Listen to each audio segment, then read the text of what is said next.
Now, the Supreme Court has dismissed the plea to postpone the NEET PG examination, saying that it will create chaos and uncertainty and will impact the patient care. The top court also observed that it will be unfair on lakhs who have prepared hard for the exams.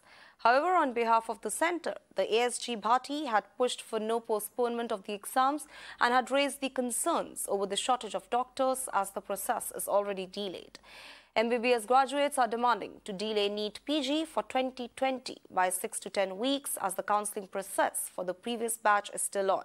Now, the NEET PG exam will be conducted as per the schedule, which is on May 21.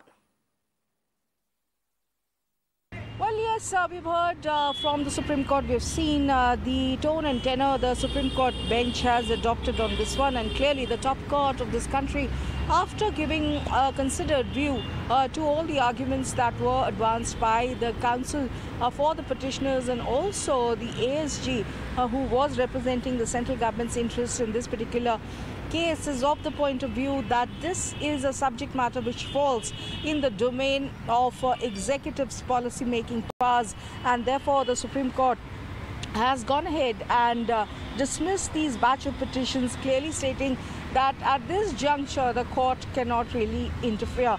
If the government were to do something about it, that is up to the government. But as far as the Supreme Court is concerned, it is very clear that this is a policy-making domain of the executive, in this case the central government, and therefore it would be inappropriate for the court to interfere at this juncture. What was also interestingly highlighted before the Supreme Court was the fact that this has led to two sets of students. There are one set of students who are already prepared or are preparing for this process, and therefore the court was also of the opinion, how can it interfere and stop this entire process for only one set of students who are demanding the same?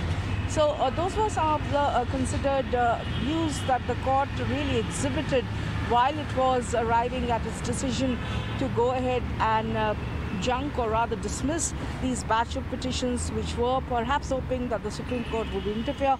That has not happened. Top court very clear that this is not something that even falls in the domain of the Supreme Court, and therefore this is something in which only the central government is best equipped to take a decision on.